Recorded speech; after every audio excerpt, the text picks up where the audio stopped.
Please subscribe Tito Manny Vlog.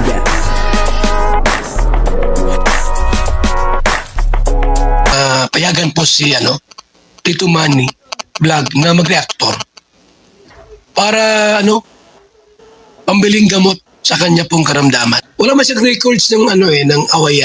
Grabe po ang pag-aalala ni Kalinga Prab dito kay Krista. Bakit po kaya grabe ang pag-aalala niya.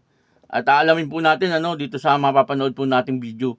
Pero bago po yan, ako muna po bumabati sa inyo lahat ng magandang umaga, magandang tanghali at magandang gabi sa inyo lahat mga kapatid. Saan man kayo ng panig ng mundo naroroon ngayon, ay mag-iingat kayo palagi at pagpalain kayo ng ating Panginoon. Maraming salamat din po sa patuloy na tumatangkilik sa aking YouTube channel at nanonood sa aking video reaction. Patuloy lang po natin suportahan sila Kuya Bal Santos Matubang, Kalinga Prab, Ate Edna Vlog, Jack Tapia at yung mga kasama po natin sa Karepa. Ganyan din po yung lahat ng Kalinga Reactor at yung mga charity vlogger na Kalinga Partner. Ito po yung video na kung saan dito yung makikita po natin na talagang grabe o sobrang nag-aalala. Ito pong si Kalinga Prab kay Krista. Ano po kaya ang dahilan? At dito po yung malalaman natin sa video ito kung ano po ang dahilan.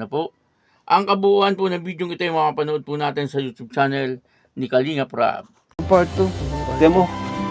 Tingnan nyo guys kung gaano nakakatakot itong lugar na to. At imagine si Krista tuwing hapon umuwi siya. Umuwi siya. Oh, yung grocery pala. Grocery.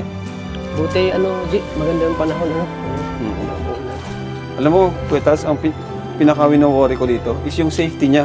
Oo, Kasi yun. every hapon umuwi siya dito, walang masyadong walang mga tao. And minsan natutulog daw siya dito. Oo, minsan natutulog siya dito. Ginabi na siya. Pag ginabi na, grabe. Kasi delikado talaga pag nakakatakot uwi siya na siya lang isa. Tapos babae siya. Yan. Tingnan nyo guys. Tingnan nyo po mga kalinga po. Kaya sabi ko sa kanya pag halin ka na huwag ka na mag-uwi. Huwag kang umuwi. Pero nakakatakot nga kahit mag-overnight dito, nakakatakot pa rin. Oo, kasi hindi natin alam yung maganda siya Maganda, maputi. Puti. Mas ganda pa ng boses. Ganda ng boses. Baka pag kumanta siya dito, hanapin siya ng sino yung kumakanta. Oo, baka bigla may Parang may diwatang kumakanta eh. Oo, may diwatang kumakanta. Hanapin siya dito. Ay, yung grocery pala natin. Dito muna Kuya Bente Boy. Grabe, si Bente Boy at si Edwin palang natin ngayon Ano ito? Ano yata? Sa uling ito, Jay. Si Krista. Krista. Tara po. Pakain ng baboy. Krista! Hello, Krista!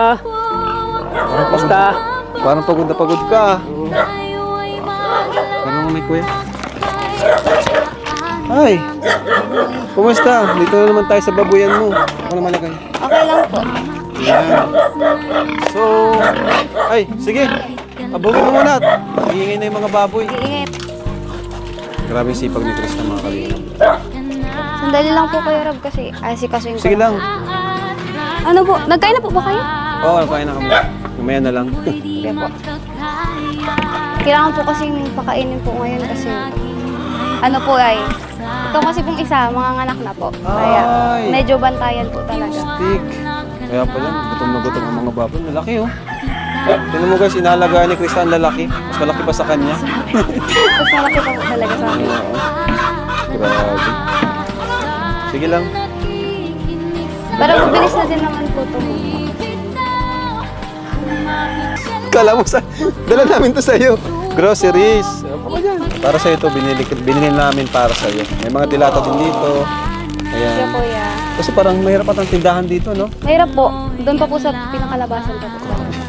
Sa may pinag-urasan pa po. Kita mo, bro. Diba? Pero pang isang buwan at pero ayos naman po. Nga pala, Krista, congrats. 1 million views na yung part 1. Opo. Hindi ko Nabasa mo po ba yung yan. mga comments? Ano sabi? Anong masasabi mo? Ayan po. Maraming salamat po sa mga nagko-comments ng mga magagandang, Positive. opo, mga positive na comment. To my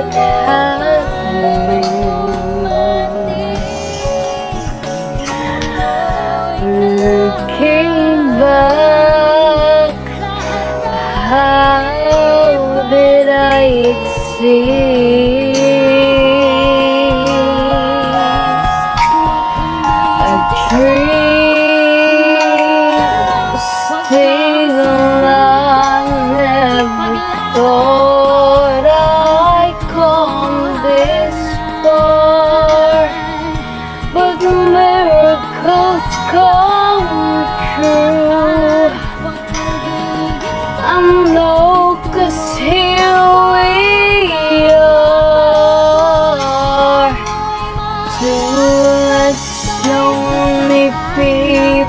in the world.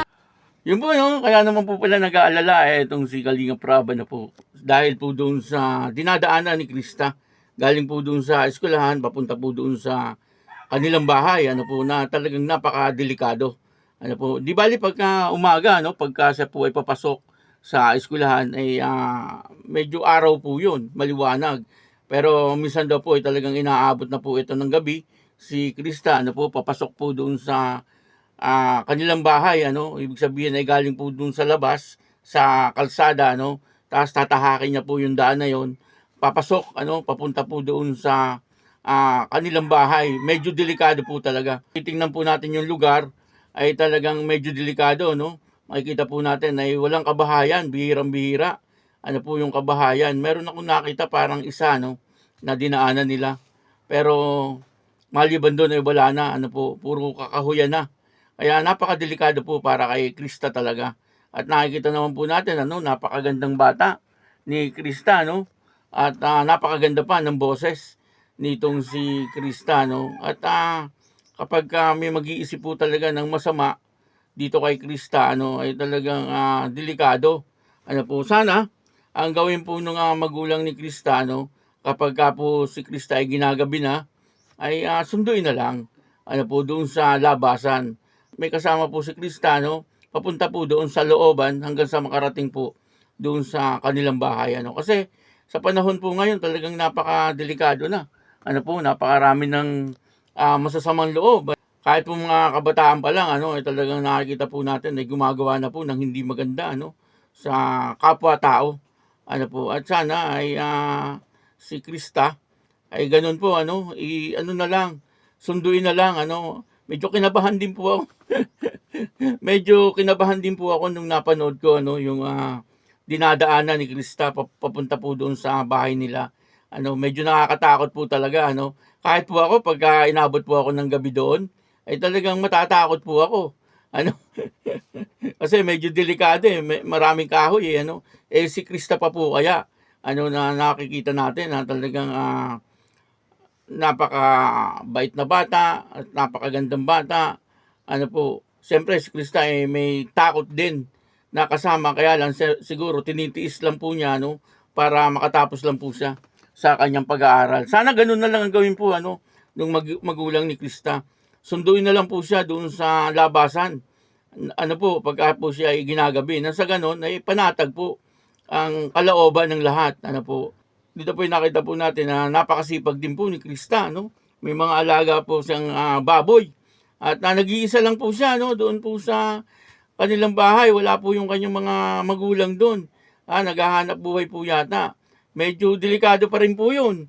Ano, kaya si Kalinga Prab ay talagang nag-aalala, ano po, doon po sa kalagayan ni Krista. Kasi nga po, nasa liblib na lugar yung kanilang bahay. Tapos madalas po yata ay nag-iisa itong si Krista. Ano po, kagaya po noon, ano, talagang pinapakain niya yung mga baboy, malalaki pa po sa kanya. Yung mga baboy, ano, sabi po ni Kalinga Prab, sabi po ni Kalinga Prab, ay malalaki pa daw po kay Krista. Yung mga alagang baboy ni Krista, ano. Sana, ano po, ay wag po siyang iiwan ng mag-isa. Kasi napakagandang bata, ano po. Siyempre, hindi po maiiwasan na may mag-iisip ng masama, ano po, dito kay Krista. Ano, kasi lalo na kung may mga nanliligaw na, ano po, baka mamaya ay ayaw sagutin ni Krista. Yung mga ganun po ba? Tapos pag-isipan siya ng masama. Ano, pero wag naman po sana mangyari. Yung sa atin po ay parang ano lang, yung paalala or opinion lang po natin. Ano po. At napakaganda rin po ng boses ni Krista, no? Ay kita po natin talagang pwedeng-pwede po siya. Ano, na maging artista kasi may mga talent na po siya. Yun po, ano, patuloy lang po natin suportahan. Ano po, itong si Krista. At siyempre si Kalinga Prab. Maraming salamat po sa inyo lahat. At ako po si Tito Manny Vlog na nagsasabing God bless you all. Diyos mabay.